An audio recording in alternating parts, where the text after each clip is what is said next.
Domingo de Ramos damos inicio a la Semana Santa, a esta semana tan intensa, tan profunda, tan cargada de simbolismo, que nos trae el recuerdo, la actualización de ese gran misterio y sacrificio realizado por el Señor.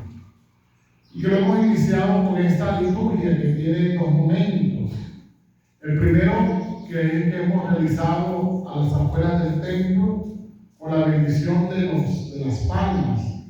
Bueno, para nosotros en el trópico palmas, pero en Europa ramas de olivo que se llevan para bendecirla, que fue lo que se puso en el piso una vez que no alcanzaban las capas y túnicas, para realizar así ese paso donde iba a entrar el rey de los judíos. Y es un símbolo que nos recuerda que al crucificado, en momentos antes, días antes, lo habían recibido en la ciudad de Jerusalén como rey. Y le gritaban: Hosana, el Hijo de David, o el Hijo de Dios, bendito el que viene en el nombre del Señor. Y lo aclamaron por los signos que hizo, y que nos ha permitido mirar algunos con profundidad los días de la Cuaresma, los domingos de la Cuaresma que nos han antecedido a estas fiestas solemnes de la Semana Santa: la sanación del leproso, la sanación del ciego de nacimiento, el encuentro de la samaritana, la transfiguración, cómo Jesús fue transformando corazones, pensamientos, haciendo el bien, resucitando muertos. Hace poco también la resurrección de su amigo Lázaro, que les decía la semana pasada que esto prefigura nuestra propia resurrección más que la de Jesús. Sin embargo, no se quedó en el hecho de la gloria de Dios, sino que la envidia que habitaba en el corazón de los que ostentaban el poder entonces fueron a ofrecerlo a la muerte. Y el copartícipe de esta situación es uno de sus seres queridos, de sus amigos más cercanos, incluso uno de los discípulos con una de las grandes responsabilidades. En este año litúrgico no aparece, ¿no? Pero en el B y en el C nos señala que Judas era el administrador, usando la expresión, era el responsable, el encargado de la bolsa. Ese era el que se molestó cuando aquella mujer derramó el perfume de nardo, un perfume carísimo, indicando que con ese perfume podía haberse ayudado a los pobres. Y Jesús dijo: a los pobres siempre lo tendrán entre ustedes, porque sabían que era un ladrón, que era un pillo, dice el texto evangélico. Y luego la segunda parte de la que estamos viviendo, la liturgia de la Eucaristía, la liturgia de la palabra, con la misa incluida. Y este texto, la pasión del Señor, larguísimo, que hemos escuchado, es como un anticipo, una reboca a lo que vamos a vivir como misterio a lo largo de estos días que nos separan de la Pascua del Señor, de la resurrección.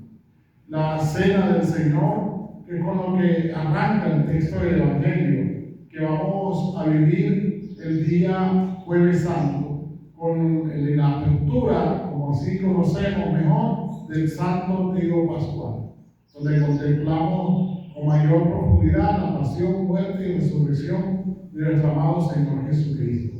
Y esa cena en la cual Jesús comparte la Pascua judía y da apertura a la Pascua de nuestra Pascua, la Pascua cristiana, la Pascua de nuestra Iglesia Católica. La Pascua judía era recordar el acontecimiento de la libertad, y fue pasar de la esclavitud a la libertad. Y esa mesa, esa cena, empezaba con algún niño preguntándole a sus padres por qué comían así, seguidos, apresurados y de pie. Y uno de los más viejos recordaba el paso: es que éramos esclavos y Dios nos liberó. Dios nos pasó de la esclavitud a la libertad y somos hombres libres. Y como recuerdo de ese gesto amoroso de Dios, celebramos la Pascua. Sin lugar a duda que Jesús como judío hizo eso también con sus discípulos y habrá celebrado eso, pero le añade, como decimos hoy día, un plus a esa cena, y es el signo de la entrega de Él como cuerpo eucarístico. Y hemos escuchado cómo toma un trozo de pan y pronuncia las palabras que dentro de un momento el sacerdote va a pronunciar. Tomen y coman de él. Esto es mi cuerpo que se entrega por ustedes. Y luego tomando el cáliz dice: tomen y beban. Esta es mi sangre que se derrama. Y una sangre que se derrama para la liberación de los hombres. Y es el culmen después de la vida cristiana y empieza a constituirse como un elemento de la Pascua. Pascua en la que ya vivimos, Pascua en la que ya nos encontramos. Nosotros, dentro de la Eucaristía, decimos ante la oración del sacerdote: anunciamos tu muerte, Señor, hasta que vuelva. Eso lo repetimos cada domingo, cada Eucaristía, cada misa en la cual nosotros participamos. Y es una frase tan corta, pero tan llena de verdad pascual. Porque nosotros estamos preparándonos, como les decía, en el tiempo de Adviento y Navidad, para la segunda venida del Señor, para la parucía. En el Antiguo Testamento, y los discípulos lo vivieron en carne propia, el Mesías presente con ellos. Los antiguos, hasta Juan el Bautista, anhelaban la venida del Salvador. Y nosotros anhelamos el regreso triunfal de Jesús, que es el misterio de la Pascua que celebramos en la misa. Por eso esa oración tan hermosa: anunciamos tu muerte, Señor, hasta que vuelva. En Navidad decíamos: ven pronto, Señor, no tardes. Ese niño encarnado, cuya fiesta celebramos hace pocos días, la encarnación del Hijo de Dios. El día viernes celebramos la pasión y volveremos a leer esta lectura tan larga de la pasión del Señor, que recuerda ese gesto amoroso de Jesús, que derrama su sangre en la cruz. Derrama su sangre por el rescate, por la salvación de todos y cada uno de nosotros. Y como hemos escuchado tantas veces, en ese texto de la pasión, en ese gesto de la muerte, estamos incluidos todos nosotros. Por eso es un precio que ha sido pagado por nosotros inmerecidamente y de anticipado, como un cachero. Lo disfrutamos y tenemos que irlo pagando, tenemos que irlo viviendo también. Y en ese lugar acontece el momento de la traición de uno que ya Jesús lo tenía previsto y que era necesario para que así como el mismo Señor le reclama a Pedro, se cumpliera las Escrituras. Pero no fijemos la mirada solamente en la traición de Judas. Era como un caso perdido, como decimos nosotros popularmente, pero también nosotros traicionamos a Jesús. No solamente Judas. Pedro, ese discípulo que vivió grandes cosas, que vivió la transfiguración, que fue partícipe de la curación de su suegra, que acompañó a Jesús en todo momento y lo ha ofrecido, no abandonarlo nunca, es el primero en traicionar, en negarlo. No lo conozco, no sé quién es él. Y no solamente dice no, sino que sale lanzando improperios y maldiciones cuando le vuelven por tercera vez decir: tú eres uno de ellos, y sale presuroso de él. Los otros discípulos también ni siquiera tuvieron la posibilidad de acercarse a ese lugar, sino que temieron por su vida. Una salida comprensible. ¿Quién no teme por su vida?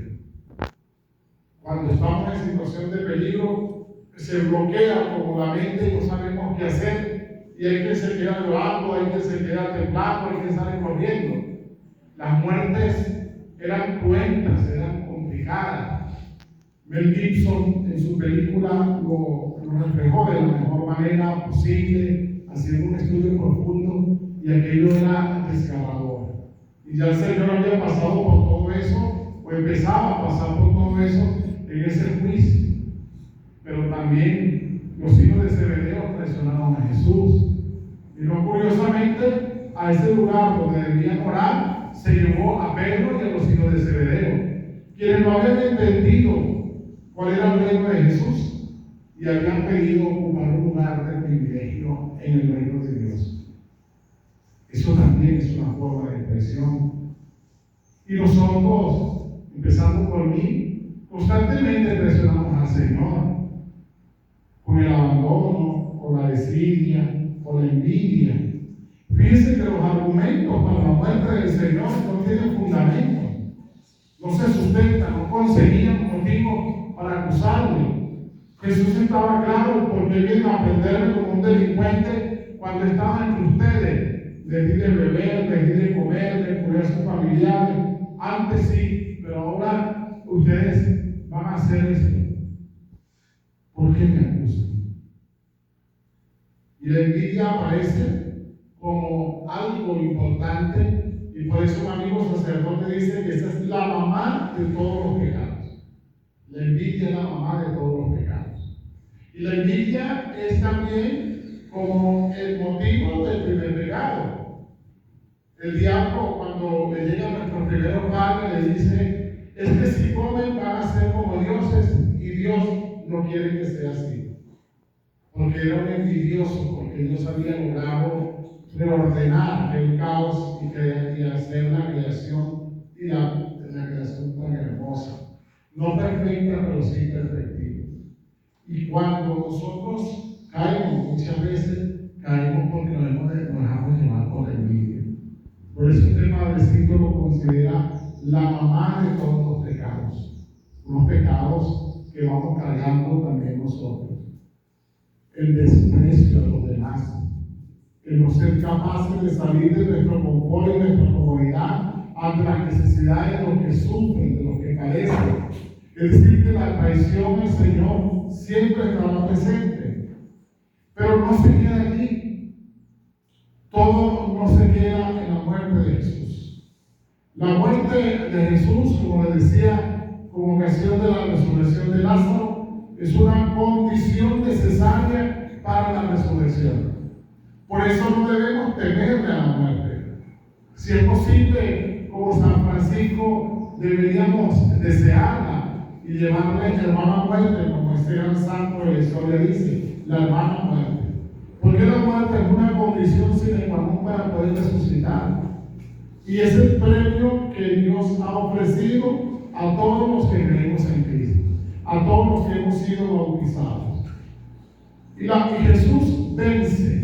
Y la Pascua nuestra es una Pascua no que nos libera de la esclavitud, porque no lo somos, aunque hay esclavitudes modernas, y en otra ocasión podríamos dialogar sobre estas esclavitudes modernas que presenta la sociedad moderna, sino que es el paso de la muerte a la vida. Ya no pasamos tanto la libertad, que la gozamos y la desperdiciamos, y no la apreciamos, no le sabemos darle una utilidad, y convertimos la libertad en libertinaje, en hacer lo que quiero, en hacer como quiero. Aborto porque es mi cuerpo. Aborto porque tomo decisiones sobre mi vida. Agarro porque el otro es ladrón también. Y mido mis actos por los actos de los demás, sin mirar las consecuencias que mis acciones pueden hacer o pueden traer, la condenación eterna. El Señor vence a la muerte a pesar de que el sepulcro fue sellado y custodiado. Esta narración de la pasión no muestra la resurrección. Sin embargo, en otras oportunidades y por los estudios de las Sagradas Escrituras que cada uno ha podido hacer, sabemos que cuando el Señor resucita, las condiciones del sepulcro no son las propias de un robo. Ningún ladrón cuando roba deja la casa ordenada. Al contrario, cuando llegamos y vemos el desorden, sabemos que alguien robó. Aunque entró ninguno de afuera, pero siempre en la casa hay algún pigüero. Y abre la gaveta donde se encaletan los dólares, donde se encaletan el efectivo para pagar el autobús. Y cuando abres esa gaveta te das cuenta que hay un desorden. Alguien metió la mano. Cuando los chamos te roban el jamón en la nevera, desordenan. Y usted, mamá, cuando le vea, dice, ¿quién se comió el jamón? Y la respuesta es, yo no fui. Pero como hay un desorden, usted no tenía, se dio cuenta. El sepulcro no tenía desorden. El sepulcro estaba ordenado, el sudario doblado en un sitio aparte y no hubo robo. No se llevaron el cuerpo. El Señor resucitó. Y es la esperanza que mueve nuestros corazones. Que el Señor también a nosotros nos resucite. Y que, como decíamos el domingo pasado en la reflexión del Evangelio, que resucitemos respondiendo a lo que Jesús nos exige para ser verdaderos discípulos de Él. Él es la garantía. La garantía de la resurrección es el mismo Jesucristo. Y por eso yo quiero caminar como Él. Por eso yo quiero parecerme a Él. Por eso yo quiero configurarme con Él. Y tiene que ser lo que mueva nuestros corazones. Esa resurrección es lo que vamos a celebrar el día sábado, con la noche gloriosa, en la cual haremos un pasaje. Si el Viernes Santo y el Domingo de Ramos nos parece un poco largo por la lectura de la Pasión, pues el sábado por la noche mucho más, cuando leemos toda la historia de la salvación en un compendio hermosísimo. El Éxodo, la liberación, hasta llegar al Señor que muere y resucita, que se entrega, como hemos escuchado en la segunda lectura, que no siendo reo de muerte, se somete a la condición de esclavo. Y nos deja ese premio maravilloso.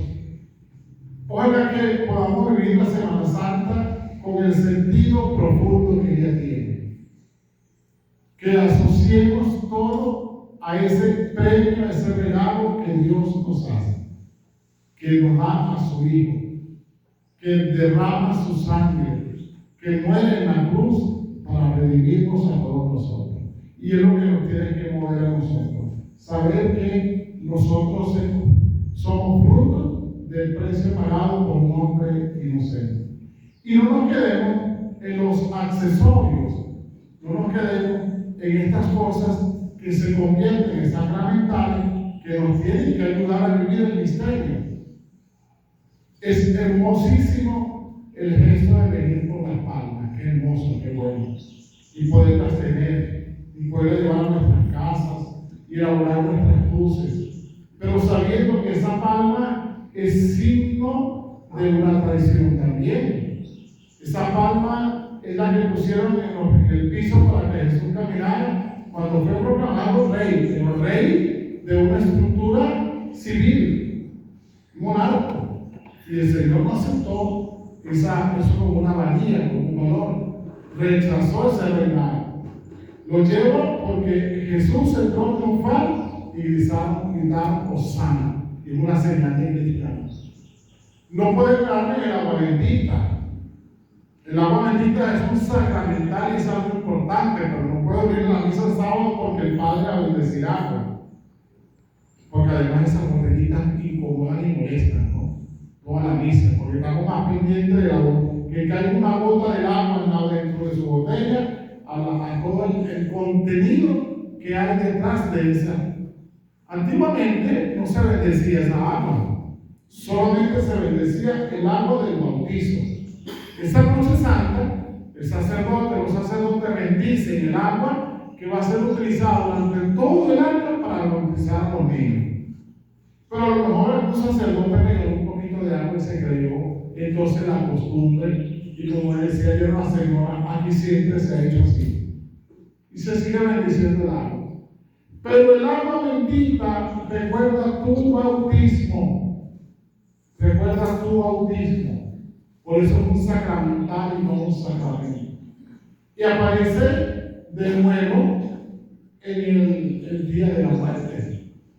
Cuando el ministro va a hacer las exequias, rocía agua bendita sobre el ataúd o sobre la ceniza, en el caso de acá, cuando traen los difuntos, recordando que un día fueron bautizados. Y que ese bautizo lo incorporó a la comunidad cristiana y que por ese bautizo que ha recibido, si vivió como Jesús lo indicó, va a resucitar entre los muertos. Eso no significa que no traigan su botellita, pero el domingo, no el sábado en la noche. sino el domingo, que es el día que yo bendigo el agua. Pero sabiendo que con un poquito es suficiente, porque nos recuerda que en la cruz Jesús de su costado ganó sangre y agua, que nos recuerdan la Eucaristía y el bautismo. De lo contrario, vivimos una religiosidad cargada de signos y símbolos, carente de significado, sino de la emotividad. Y en el fondo podría ser una manera también de traicionar por el quedarnos con los elementos externos y no con lo más importante, lo que Jesús siempre repitió: un corazón contrito, un corazón humillado y una comunidad que se ama profundamente. 3 veces el Señor nos mandó a amarnos como Él nos amó. 3 veces el Señor expresó que el amor es la condición sin la que un cristiano puede vivir. Y por eso cuando le preguntan cuál es el mandamiento más importante, dicen: amarás al Señor tu Dios y al prójimo como a ti mismo. Y ese sentido de unidad que da el amor es la que el Señor expresa unos días antes de retirarse definitivamente al cielo, indicándole a su papá: Padre, cuídalos, tú me los confiaste, yo los cuidé, que todos sean uno como tú y yo somos uno. Porque el amor nos invita a la unidad. El amor nos invita a estar pendientes los unos de los otros. Por eso nuestro lema este año: unidos somos de diamante. Que así sea.